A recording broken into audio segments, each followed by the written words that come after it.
이탈리아는 우리나라에 비해서 인구가 한 900만 정도 많습니다. 6,100만. 우리나라는 5,100만 되고요.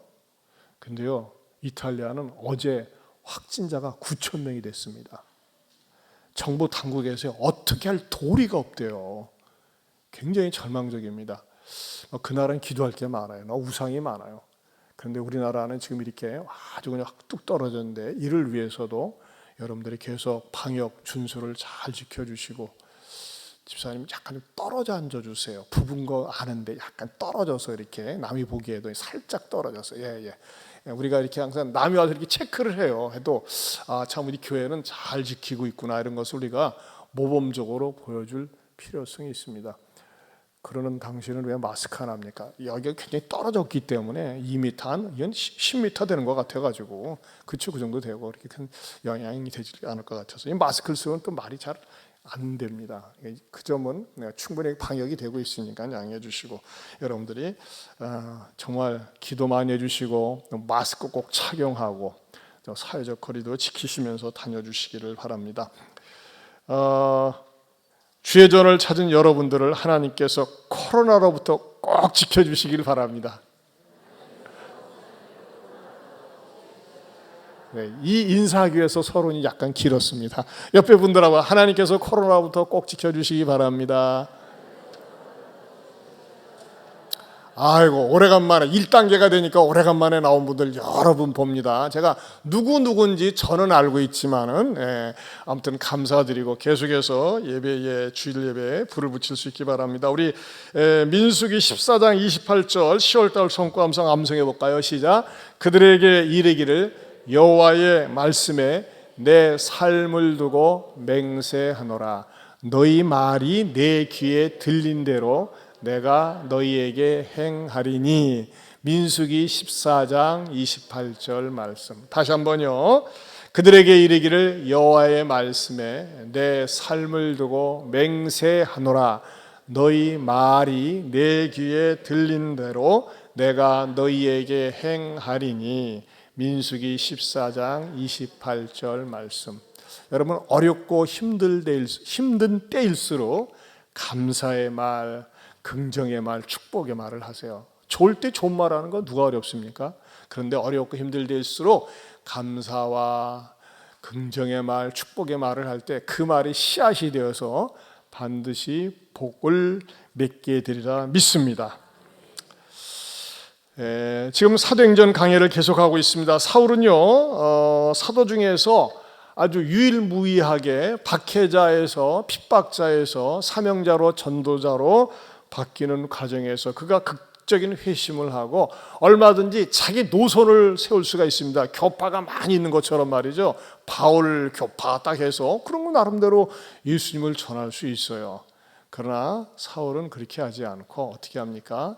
예루살렘 교회에 가서 먼저 믿은 사람들, 먼저 선임자들에게 가서 사귀면서 신앙적 교류를 나누기 원했습니다. 여러분, 건강한 사람의 특징은요, 사람과 사귀는 것을 좋아합니다.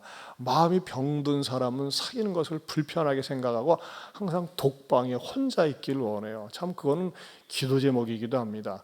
사울은 말이죠, 그가 수직적으로 하나님 앞에 극적인 체험을 했으니까 내 혼자 얼마든지 내 밑에 줄을 세워가지고 수직적인 관계만 유지할 수도 있었어요. 그러나 그는 그렇게 하지 않고 수평적으로 다른 사람들을 존중히 여기며 폭넓은 대인관계를 맺고 복음의 관계를 맺었습니다. 이것이 균형 잡힌 그리스도인의 삶이라고 하는 것입니다. 지난 주일에 어느 권사님이 아래와 같은 문자를 보내주셨어요. 목사님, 지난 주일 사귐에 대한 설교를 듣고 성령님이 감동을 주시고 코로나가 1단계로 낮아져서 목사님과 새가족들과 대면할 기회와 사귐의 장이 이때다 싶어 10월 23일 금요일 12시 샤론에서 식사 약속을 정했습니다. 귀한 시간 내주시면 고맙겠습니다.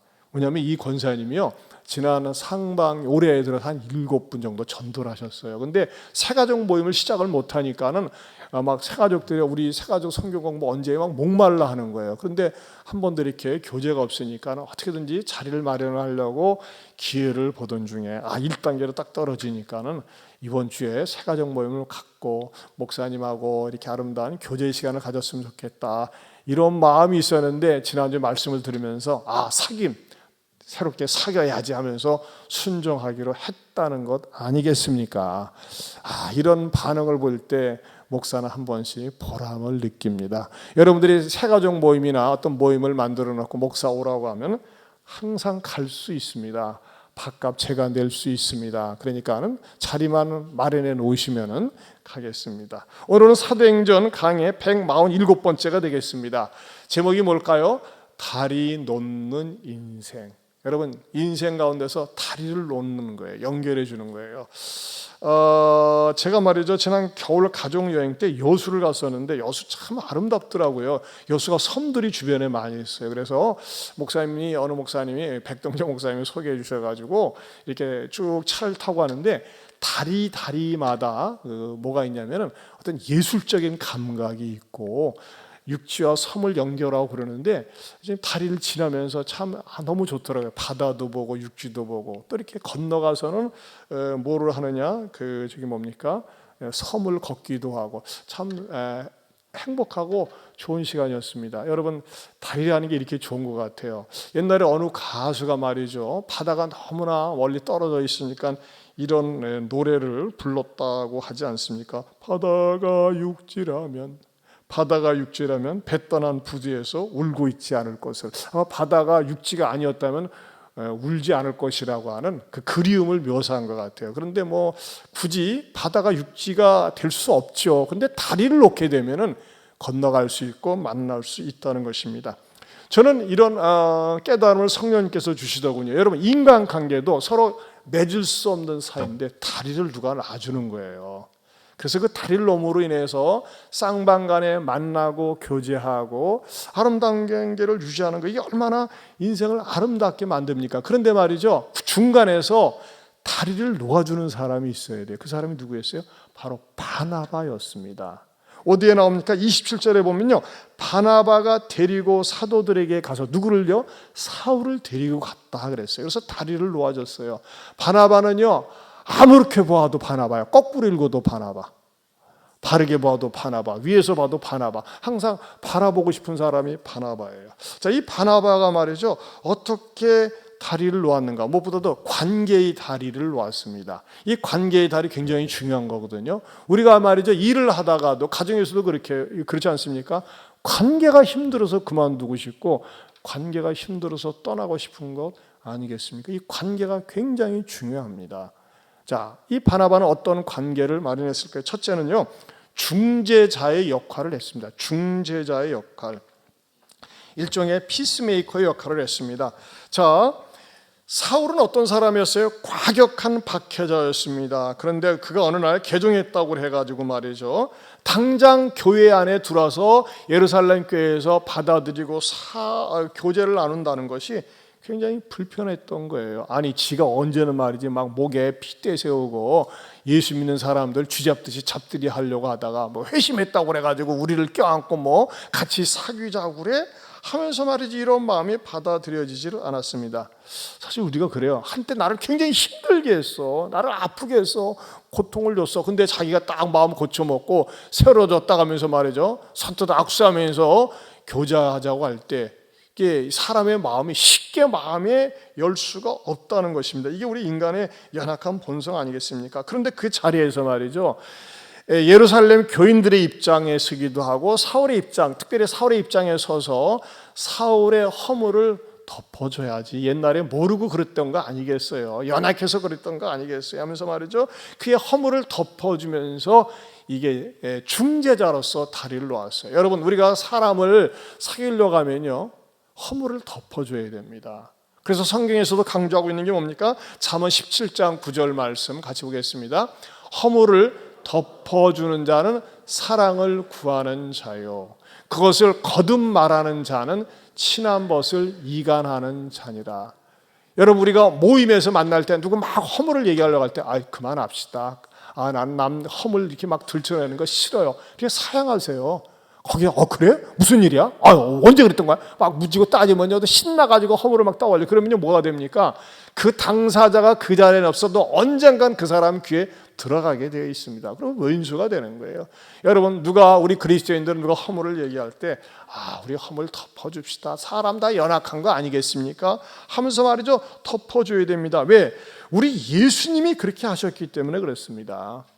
여러분 세상 사람들은 교회에 대해서 뭘 이해를 하고 때로는 매질을 합니다. 몇몇 교회가 실수한 것 때문에. 그러나 여러분 모든 교회가 그렇지 않지 않습니까? 많은 교회들이 거의 대부분의 많은 교회들이 건강합니다. 그런 의미에서 우리는 건강한 교회에 대해서 모르는 사람들에게 제대로 가르치고 알려줘야 됩니다. 무엇보다도 우리 예수님이 그러지 않으셨습니까? 하나님과 우리 사이는 왼수 사이였습니다.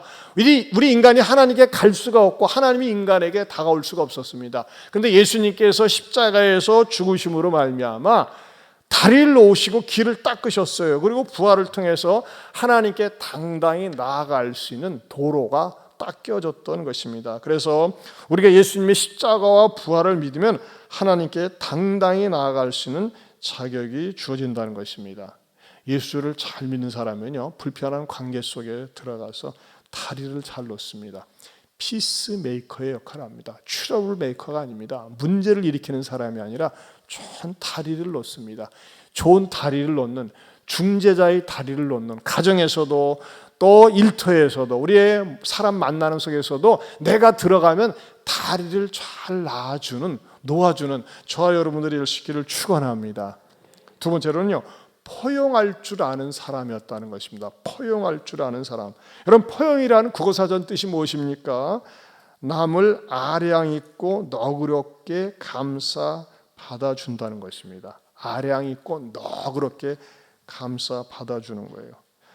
사울이 회심했다고 했지만 사울은 무서워했어요. 두려워했어요. 근데 말이죠 바나바가 사울을 변증을 해주는 거예요.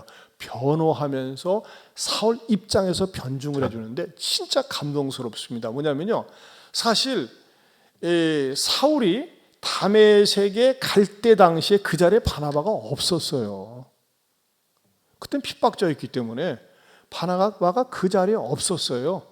그런데 바나바가 사울이 회심했다고 하는 얘기를 듣고 또 그의 사역을 보고서 어떻게 변증을 해주는 줄 아십니까? 마치 사울이 그 자리에 있으면서 모든 상황을 분명하게 두 눈으로 본 목격자처럼 증인처럼 바나바가 변증을 해주더라고요. 무엇에 대해서요? 세 가지입니다. 첫째는 뭐냐? 그가 길에서 어떻게 주를 보았는지. 어디에 나와 있습니까? 27절에 보면요 바나바가 데리고 사도들에게 가서 그가 길에서 어떻게 주를 보았는지와 거기다 줄을 주세요. 어떻게 주를 보았는지. 여러분 이게 굉장히 중요한 사건입니다. 우리가 사람을 본다는 게 스치면서 볼 수 있고 대충 볼 수 있잖아요. 근데 여기서 바나바가 어떻게 보았다. 그냥 인간의 보통의 눈으로 본 것은 아닙니다. 당시에 예수에 대해서 일반 사람들이 알고 있는 지식이 있었어요. 워낙 유명한 사건이니까는. 예수가 십자가에 죽었다는 사건은 워낙 유명한 사건이었거든요. 온 나라를 뒤집은 사건인데 일반적으로 알고 있는 많은 사람들의 예수에 대한 지식은 뭐냐? 예수는 있잖아 30살까지 목수였었어. 근데 어느 날 지가 있잖아 광야에 가서 40일 동안 금식기도 한 다음에 갑자기 하나님의 아들로 나타났대. 그리고 뭐 여러 많은 기적을 행하고 표적을 해가면서 글쎄 우리들이 용납할 수 없는 말을 했는데 지가 하나님의 아들이래. 그러면서 지가 하나님이래. 그러다가 대제사장들한테 미움받아가지고 십자가에 못 박혀 비참하게 죽었어. 그 인간이 바로 예수래. 그렇게 알고 있는 것이 일반 사람들이 예수에 대한 지식이었어요. 그러나 예수님을 믿었던 제자들은 어디를 알고 있어요? 그렇게 비참하게 죽은 예수지만은 죽음의 권세를 이기고 부활하신 예수. 그리고 그 예수는 자기 죄 때문에 죽은 것이 아니라 모든 인간의 죄 때문에 내 죄 때문에 십자가에 죽으시고 나를 의롭다 하기 위해서 살아나신 그 예수로 바로 예수님의 제자들이 사도들이 알고 있었어요. 그러나 여러분 사울이 알고 있는 예수 사울이 만난 예수님은 달랐어요. 어떤 예수님이었을까요? 사울이 알고 만난 예수님은요, 십자가에 죽으시고 부활하셨을 뿐만 아니라 40일 동안 이 땅에 계시다가 승천하신 예수예요. 승천하셔서 하나님 우편에 계시다가 어떻게 다시 나타나셨습니까? 다시 나타나셨을 때는요, 스데반에게 나타나셨어요. 스데반이 돌로 맞아 죽임을 당한 그 자리에 스데반이 하나님의 영광과 하나님 보좌 우편에 사신 예수를 보라고 외쳤던 그 예수님, 그 예수님이 두 번째 누구에게 나타난 거예요? 사울에게 나타난 거예요. 이 사울이 본 예수님은 뭐냐? 그냥 부활하신 정도의 예수님이 아니라 부활 승천하셔가지고 스데반에게 영광스러운 모습으로 나타나셨던 그 예수님이 바로 사울에게 또 나타나신 거예요. 그 너무나 기가 막히고 놀라운 광경 때문에 어떻게 돼요? 눈이 멀어버리잖아요. 눈이 멀어버렸어요. 3일 동안 아무것도 못 봤어요. 그럼 왜 그것을 묘사를 안 할까요? 인간의 언어와 글로서는 묘사할 수 없는 너무너무 영광스러운 분인 거예요. 그래서 사울은 3일 동안 아무것도 먹지 못하고 마시지도 못하고 그냥 그 영광스러운 주님만을 생각하면서 눈이 멀으면서 회개하고 회심했다고 하는 것입니다. 물론 제자들이 말이죠, 예수님에 대해서 아주 그 영광스러운 모습을 본 적은 있어요. 변화산상에서 그 예수님을 봤습니다. 그러나 사울이 봤던 그 예수님은 정말 어떻게 인간의 언어로 표현할 수 없는 영광 중에 계신 그 예수님을 만나 뵈었다는 것입니다. 그렇다면 우리는 어떤 예수님을 볼 수 있는 걸까요? 그 예수님이 우리들에게 주신 말씀을 통해서 만날 수가 있습니다. 여러분, 예수님은 세상에 수없이 많은 교주들 가운데 한 사람이 아니라 예수님은 성부, 성자, 성령 하나님께서 세상을 창조하실 때 함께 계셨고 우리의 죄를 위해서 사람의 몸으로 이 땅에 오셨고 우리를 죄로부터 완전하기 위해서 부활하셨고 승천하셨고 언젠가는 다시 오실 만왕의 왕 재림주여 심판주가 되십니다. 아멘입니까? 우리는 그 주님을 믿고 있는 것이고 그 주님께 이 시간에 예배를 드리고 있는 것입니다. 두 번째로 무엇을 바나바가 변증하고 있습니까? 오늘 본문의 27절에 그렇게 얘기하고 있어요. 어떻게 주를 보았는지와 주께서 그에게 말씀하신 일. 두 번째 따라서 합시다. 주께서 그에게 말씀하신 일. 무엇을 말씀하셨습니까? 씩씩거리면서 예수 믿는 사람들 잡으러 가다가 주님이 나타나셔서 하신 일성이 뭡니까? 사울아, 어찌하여 네가 나를 핍박해 박해하느냐? 그 말씀이었어요. 그러니까 사울이 놀래 자빠져가지고 주여 누구십니까? 나는 네가 박해하는 예수야. 딱 두 마디였습니다. 물론 그 이후에 사울이 환상 중에 계시를 받아서 여러 번 예수님의 말씀을 들었고 그것을 기록한 것이 성경입니다. 그런데 사울은 말이죠, 그 예수님께서 이렇게 말씀도 안 했어요. 네가 나 핍박하지 말고 나 믿어. 그렇게도 말씀 안 하셨어요. 근데 그 자리에서 꼬꾸라졌어요. 왜 꼬꾸라진 겁니까? 사울은 큰 착각을 하고 있었던 거예요. 예수 믿는 사람을 잡아다가 핍박하는 게 하나님을 믿는 것처럼 생각을 했어요. 왜? 예수가 어떻게 하나님 아들이요 하나님이 될 수 있느냐 몰랐기 때문에. 그래서 말이죠, 예수 믿는 사람들을 잡아다 핍박을 하고 다녔었는데 그 영광의 주님을 뵙는 순간에 모든 것이 한꺼번에 싹 깨달아진 것이죠. 예수님은 그냥 예수가 아니라 영광의 왕이신데 사람의 몸을 입고 오셔가지고 우리를 죄로부터 구원하기 위해서 오신 분이시구나, 이것을 깨달으면서 그가 꼬꾸라진 것입니다. 저는 이 말씀을 묵상하면서 이 자리에 이제 있는 저와 여러분에게 주님이 나타나셔서 영훈아, 너는 왜 나를 핍박하니? 그렇게 말씀하시지 않아요. 순서와 왜 나를 괴롭히냐 그렇게 말씀 안 하셔요. 그렇죠? 우리는 주님을 핍박하는 자세로 온 게 아니에요. 왜 어떤 자세로 왔어요? 예배 드리는 자세로 왔어요. 예배 드리는 자세로. 근데 제가 이 성경을 묵상하면서 교회 다니면서도 종종 우리 주님께서 성도들에게, 교인들에게 하시고 싶은 말씀이 있을 것 같아요. 그건 뭐냐면요, 처음에 사람들이 무지하고 몰라서 힘들어서 예배당에 와서 예배를 드리면서 하나님의 자녀가 되어져 가는데, 종종 나타나는 현상이 뭐냐면요, 하나님과 원수되는 짓거리를 하고 살고 있어요. 야고보 사도가 예수님을 믿는 하나님의 자녀들에게, 그 예수님을 믿는 사람들에게 보낸 서신 가운데서 이렇게 무섭고 날카로운 책망의 경고를 하는데, 이것이 오늘 우리들에게도 해당되더라 이겁니다. 뭡니까? 야고보서 4장 4절 하반절에 이렇게 말씀하고 있습니다. 같이 봅니다. 시작. 그런즉 누구든지 세상과 벗이 되고자 하는 자는 스스로 하나님과 원수되는 것이니라. 무서운 말씀입니다. 여러분, 처음에 복 받기 위해서, 은혜 받기 위해서 교회 왔어요. 그런데 시간이 지나면서 말이죠, 어떻게 되는 거예요? 하나님도 좋고 세상도 좋고, 더 나아가서는요, 세상을 더 좋아하는 거예요. 세상과 벗이 되는 거예요. 세상과 벗이 되는 증거는 뭡니까? 하나님보다 더 사랑하는 거예요. 하나님보다 모임을, 하나님보다 놀이를, 하나님보다 게임을, 하나님보다 자식을 더 사랑하는 거, 그게 하나님과 원수되는 겁니다. 여러분, 저 운동 잘하지는 못하지만 아무튼 걷는 운동 좋아하고 하는데, 종종 교인들 보면 주일날 왜 못 나오느냐, 골프 치느라고 못 나온대. 그거 하나님과 원수되는 짓거리입니다. 오해는 하지 마세요. 골프 좋은 운동이라고 알고 있어요. 평소에 하세요. 그런데 왜 주일날 날 잡아가지고 합니까? 그때밖에 시간이 없어가지고. 아닙니다. 하나님께 예배 드리는 날입니다. 근데 그 예배 시간에 나가서 골프를 쳐요? 그거 하나님을 욕되게 하는 행위입니다. 그리스도인이 하나님과 원수되는 거예요.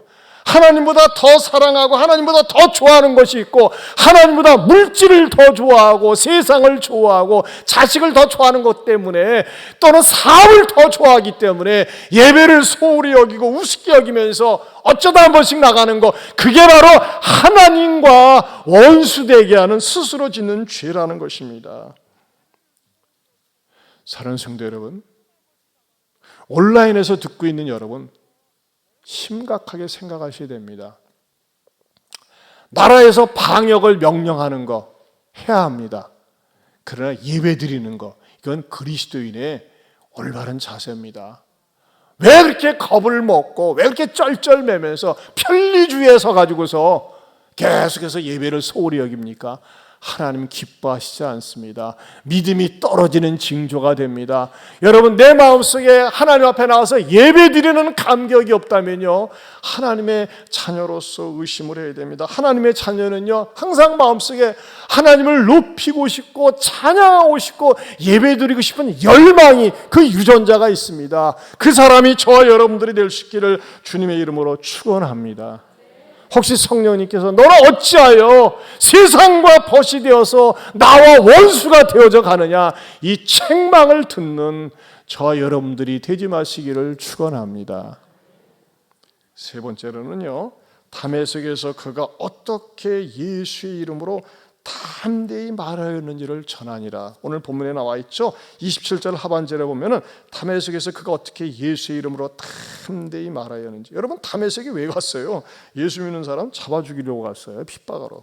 근데 갑자기 바뀌어가지고 예수 믿어야지 구원받아요. 예수 믿어야지. 예수님 믿어야지만이 영생을 얻습니다. 하나님 나라에 들어갈 수 있습니다 하면서 말이죠, 그 사울이 바뀌어가지고 담대히 전한다는 것입니다. 여러분, 이 세상의 모든 종교의 공통점은요, 좋은 말을 합니다. 바르게 삽시다, 정직하게 삽시다, 착하게 삽시다. 이게 고등 종교의 특징입니다. 고등 종교는요, 이 사람들 사이 속에서 아름다움을 만들어냅니다. 선을 만들어냅니다. 그러나 여러분, 기독교는요, 다른 고등 종교와는 다른 독특한 부분이 있습니다. 그것은요, 반드시 예수를 믿어야지만이 된다는 것을 강조합니다. 그리고 그 교리를 떠날 수가 없습니다. 왜? 그래야지만, 예수님을 믿어야지만이 진정한 구원이, 참다운 구원이 있기 때문입니다. 제가 지난 주일에 원광대학교에서 오랫동안 한 28년 교수 생활을 하신 그 교수님 누가 초청을 해서 가서 만났어요. 식사 오찬을 나누는데 그분 대단하시더라고요. 그래서 전기과 계통의 교수님이었는데 28년 봉직하고 나서 학교에서 인정을 받아가지고 명예교수로 또 임명이 되셔가지고 지금 서울에 사시는데 일주일에 2번 내려오셔서 이렇게 강의를 하세요. 근데 이제 그분과 대화를 나누는 가운데 감동받은 부분이 있어서 여러분에게 말씀을 드리려고 합니다. 그분이 이제 교회 장로로 한 교회에서 20년 동안 됐는데 항상 화장실 청소를 하고 막 그냥 구석구석 이렇게 교회를 섬기는 그런 모습. 지금은 이제 선임 장로가 돼가지고 그런 거 하려고 하면요, 우리 후배들을 뭐로 봅니까 하면서 말이죠, 다른 분들이 막 한다고 해서 이제 그걸 안 하고, 어쨌든지간에 목사님 목회를 적극적으로 도우면서, 그리고 때로는 이제 그 목사님이 이제 이렇게 강단을 빌 때면은 새벽 강단이라든지 또는 수요 강단도 맡아서 이렇게 묵묵히 섬기셨다고, 자기는 그냥 말없이 섬기는 게 은사인 것 같다고 그러시더라고요. 그래서 장로님 참 너무나 좋습니다. 그런데 또 특별한 것이 있더라고요. 원불교 재단의 원불교 교수잖아요. 자기는 교무들하고 친하대. 정려들하고. 그리 교인들이 다른 종교를 믿는 사람과 친하기 쉽지 않거든요. 이게 어느 정도 친하냐, 뭐 인사하는 게 아니라 자기는 종종 교무를 불러내서 식사를 한대요. 물론 목사님도 불러내서 식사를 하지만 식사를 하고 친교를 나누고 교제를 잘 나누는데 진짜 잘하고 계시네요. 그러면서 이런 감동적인 얘기를 하더라고요. 자기가 미국에 갔는데 원불교 교당을 찾아갔대요. 찾아가가지고서 교무님을 불러내가지고 식사를 하면서, 혹시 교무님, 우리 한국에서도 그랬는데 혹시 그 교당에 필요한 물품이 없습니까? 그 필요한 물품이 있으면 얘기해요. 이분이 뭐 생활에 여유가 있더라고요. 부인도 삼성 계열의 간부로 있고, 그러니까는요, 자기는 베풀고 나누는 게 너무 행복하대. 그래가지고 명세서를 주면 말이죠, 그걸 가지고 목탁이 됐건 뭐가 됐건 막 사서 이렇게 기증을 하고 그랬대요. 그래서 정말 이게 뭐 장로님이 돼가지고 타종교 이렇게 하기 쉽지 않거든요. 제가 감동을 받아가지고 정말 잘하셨습니다. 좋은 관계를 유지하셨습니다. 그래서 이분이 솔직히 얘기하세요. 왜 나는 원불교 교인들이 개인적으로 좋냐? 사람들이 겸손하고 또 예의가 바르고 또 그리고 검소하다는 거예요. 나도 그 부분 인정을 합니다. 제 아파트에 사시는 어떤 분도 보면 항상 예의 바르고 인사성이 있고 겸손하고 좋더라고. 그래서 서로 이렇게 동의가 됐죠. 감동이 됐어요.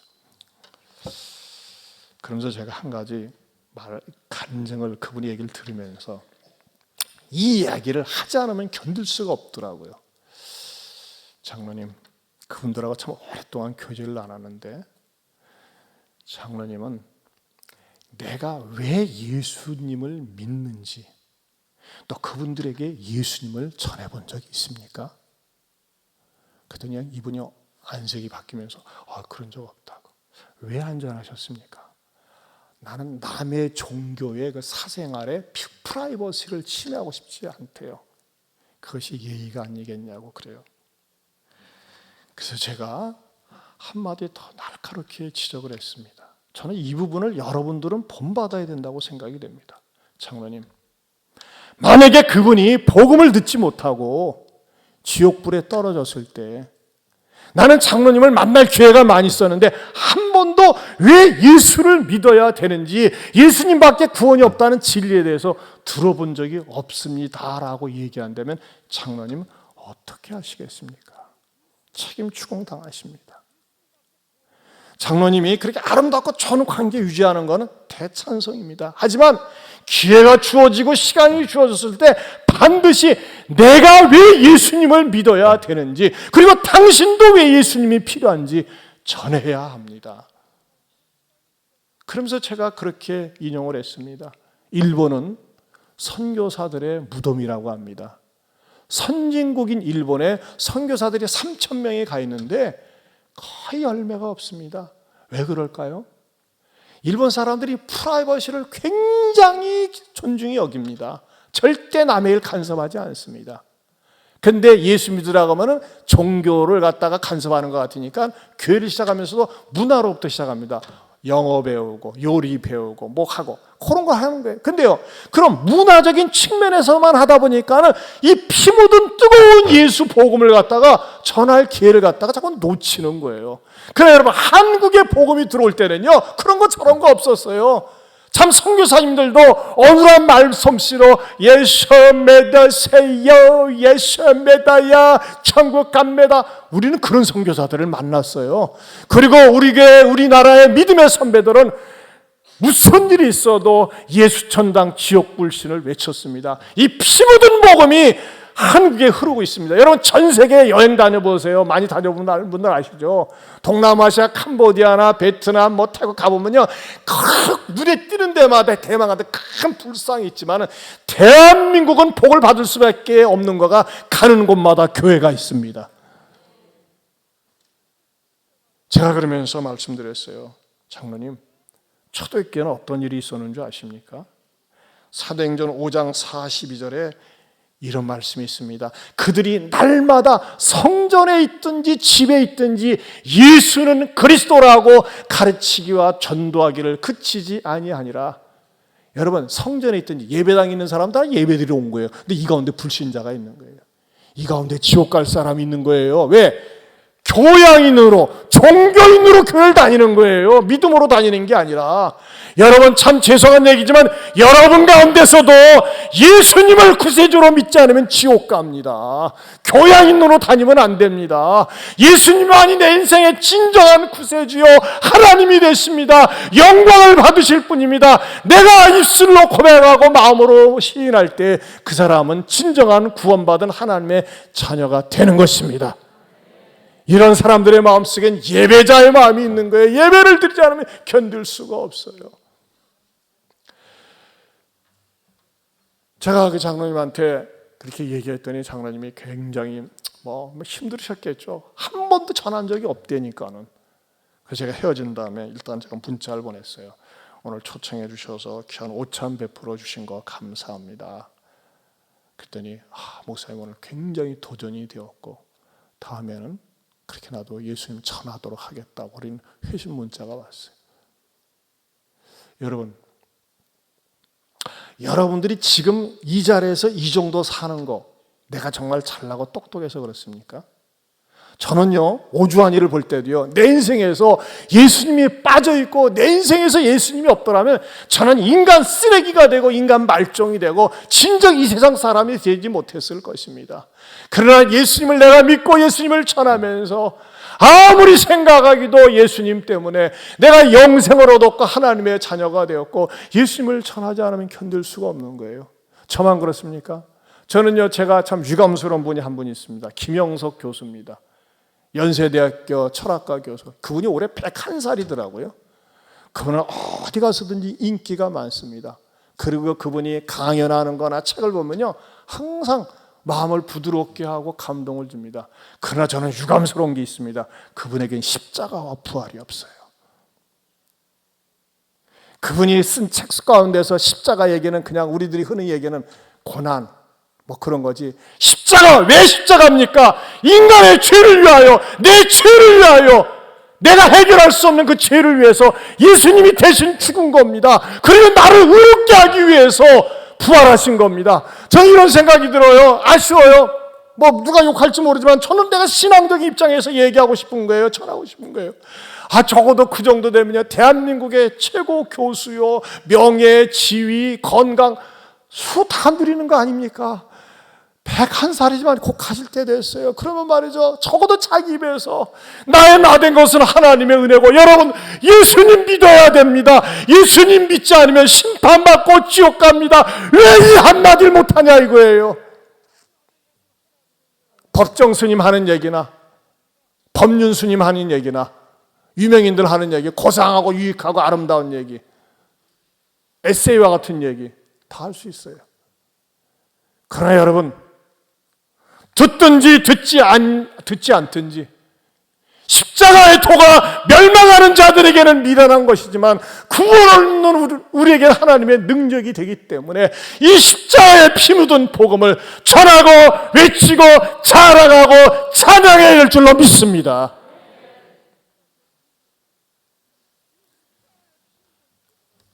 여러분, 지난 주일에 침례교 계통에서 가장 존경받고 참 사랑받는 목사님이 이동원 목사님이세요. 아실 만한 분은 다 그 목사님 아들이 죽었어요. 둘째 아들이 42살인데 미국에서 변호사입니다. 물론 이제 천국 한성 예배 드렸지만 인간적으로는 아쉽더라고요. 여러분, 우리 인생요, 누구도 큰 소리 칠 수 없고 자랑할 수 없어요. 중요한 건 뭡니까? 하나님께서 나에게 건강, 생명 이런 기회 자리 주셨을 때 바울처럼 사울처럼 담대하게 예수는 하나님의 아들이십니다. 예수님만 믿어야지만이 구원을 받습니다. 천하 인간의 구원받을 만한 이름을 누구에게도 주신 일이 없습니다. 이것을 전하고 외칠 수 있는 저와 여러분들 될 수 있기를 축원합니다. 세 번째로 바나바는 긍정의 사람이었습니다. 여러분, 사람들은 이 시간이 지나면 유유상종이라고 나하고 관계가 없는 사람은 만나지 않으려고 하는 게 우리 인간의 속성입니다. 그런데 이 초대교회 예루살렘께서 무서운 사람, 과거 겁났던 사람 하면서 말이죠, 이 부정적인 안목이 인식이 있다 보니까는 사귀려고 하질 않았어요. 그러나 바나바는 중재자의 모습으로 허물을 덮으면서 적극적으로 끌어안습니다.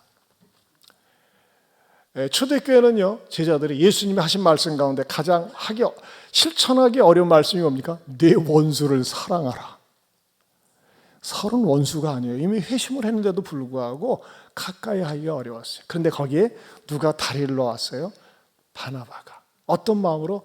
긍정적인 마음으로. 여러분, 사람들은요 항상 부정적이냐 긍정적이냐, 그 사람 말하는 걸 보면 알아요. 우리가 흔히 쉽게 쓰는 말로 무력이 반이 있을 적에 물이 반이나 남았네. 물이 반밖에 안 돼. 똑같은 상황인데도 반이나 남았네. 반밖에 안 돼. 말하는 게 달라요. 여러분, 부정적인 관점으로 그 사람을 계속 얘기하면 계속 부정적인 것밖에 없어요. 부정타. 그러나 긍정적인 관점으로 보면요, 긍정적인 것만 보이는 거예요. 이쁘게 보기 시작하면 계속 이쁩니다. 믿게 보기 시작하면 한없이 미워요. 그리스도인의 사랑이라는 게 뭡니까? 긍정으로 보는 겁니다. 여러분, 우리가 흔히 대통령을 만들었다, 그런 사람을 갖다 킹메이커라고 하지 않습니까? 바나바는 무슨 역할을 했어요? 팥을 메이커, 사도를 만드는 메이커였어요. 성경에서 훌륭한 인물 가운데 베드로, 수제자라고 하지 않습니까? 베드로가 수제자가 된 데는 안드레가 있었습니다. 구약 여호수아에서 가장 위대한 장군은 누구예요? 여호수아 장군이에요. 여호수아 장군 이께서 누가 있었어요? 갈렙이 있었습니다. 여러분, 내가 물론 1등으로 쓰임받는 거, 그거 누가 뭐라고 하겠어요? 이거 하나님 주권인데. 그러나 여러분, 나 때문에 다른 사람이 1등이 되었다. 사실 바나바는요, 몇 번 등장하고 역사의 무대에서 조용히 사라집니다. 그러나 여러분, 천국에 가서 사울이 바나바를 볼 때 형 고마워, 나 쓰임 받을 수 있도록 얼마나 애썼어, 그런 마음을 갖겠어요. 우리가 인생을 살면서 여러분, 내가 아름다운 인생의 다리를 놓으면서 상대방이 고마워하고 감사할 수 있는 그런 인물이 된다고 하는 거 얼마나 아름답습니까? 이왕의 짧은 생에 살면서 어떤 사람은 다리를 무너뜨리려고 하는 사람이 있어요. 불행한 사람이에요. 우리는 다리를 놓는 사람, 중재자로서, 포용자로서, 긍정의 사람으로, 무엇보다도 복음의 전달자로 사는 저 여러분들이 될 수 있기를 축원합니다. 사실 우리 이동호 목사님 아들 둘밖에 없는데 그 둘째 아들도 머리가 좋아요. 미국에서 변호사 할 정도면요, 언어 능통하고. 근데 그걸 보면서 참 인생은 모르겠구나. 1년을 살지, 한 달을 살지, 10년을 살지 몰라요. 아이는, 손자는 10살밖에 안 됐어요. 그러나 여러분, 매일매일 주어진 삶 속에서 나의 남은 생에 하나님 앞에 가치 있게 살 수 있기를 축원합니다.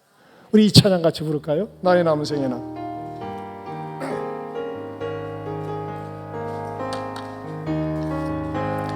나의 남은 생애를 복음의 편지 되어 살리라.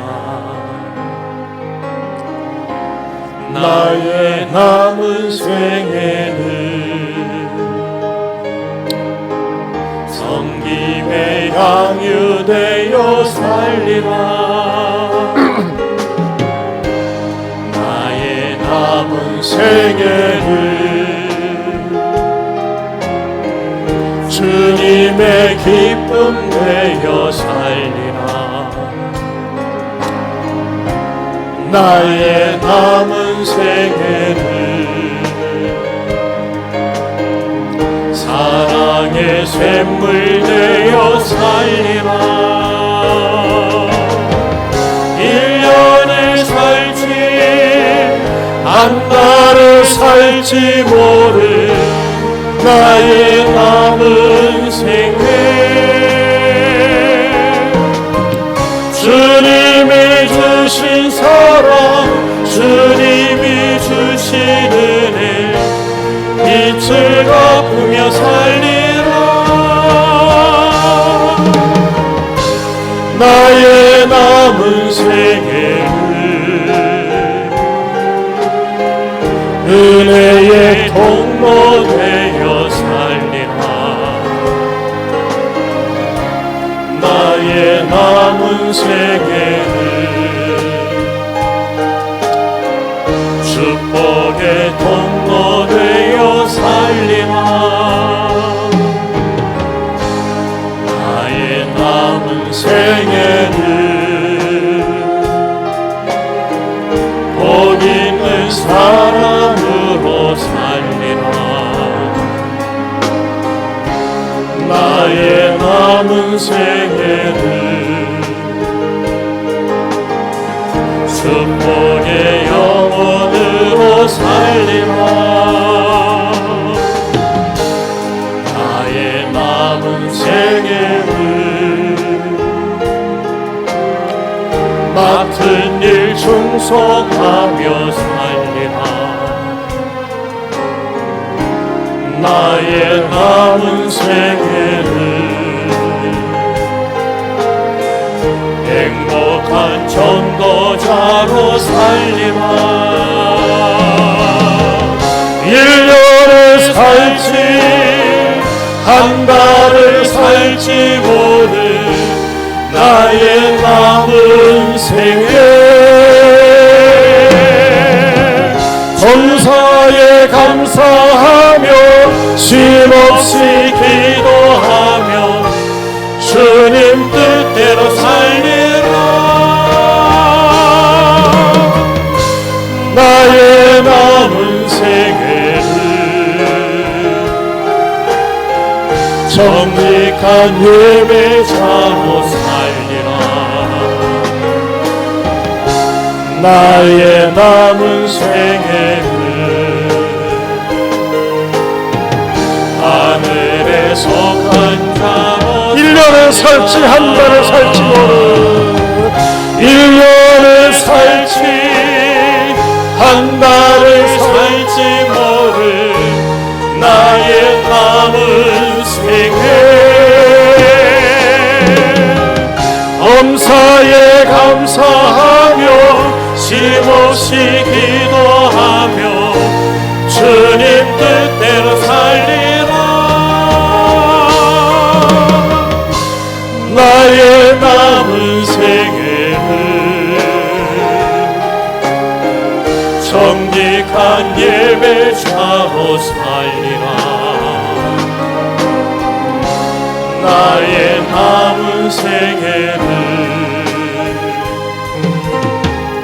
하늘에 한 번 더 1년을 살지 한 달을 살지 1년을 살지 한 달을 살지 모를 나의 남은 생애 범사에 감사하며 쉼없이 기도하며 주님 뜻대로 살리라. 나의 남은 생애를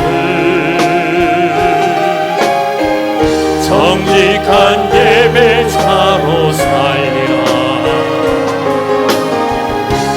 나의 남은 생애를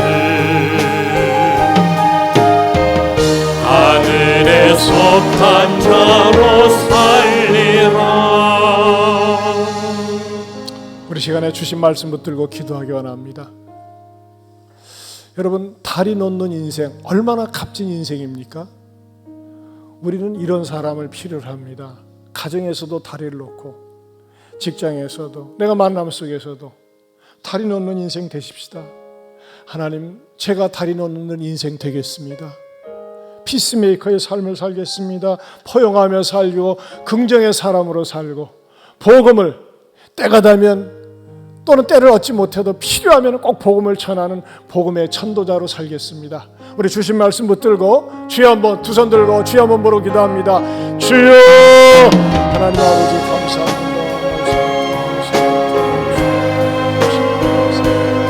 아버지여, 아버지여, 귀한 성령의 말씀 하나님 아버지 앞에서 아버지 하나님과 중보하겠습니다. 긍정의 사람으로 우리의 생애가 되게 해주시옵소서.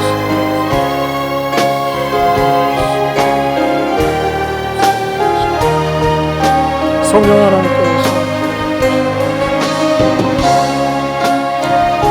복되게 사시는 우리들의 삶이 될 수 있도록 하나님 도와주시옵소서. 주님 다리 놓는 인생으로 살게 하여 주시옵소서. 하나님 아버지 감사합니다.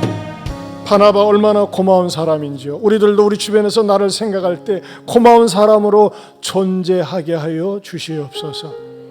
다리 놓는 인생, 나 때문에 다른 사람이 마음이 풀리고 응어리가 풀리고 행복해지고 기뻐할 수 있는 그런 복된 다리 놓는 인생 되게 하여 주시옵소서. 이제는 우리 주 예수 그리스도의 은혜와 하나님 아버지의 변함이 없는 사랑과 성령님의 감화 감동 교통하심의 은혜가 다리를 허무는 인생이 아니라 다리 놓는 인생이 되어 나 때문에 행복해하는 사람, 기뻐하는 사람이 많은 그런 소중한 인물 되겠노라고 다짐하는 모든 성도들 위해 영원토록 함께 있을지어다. 아멘.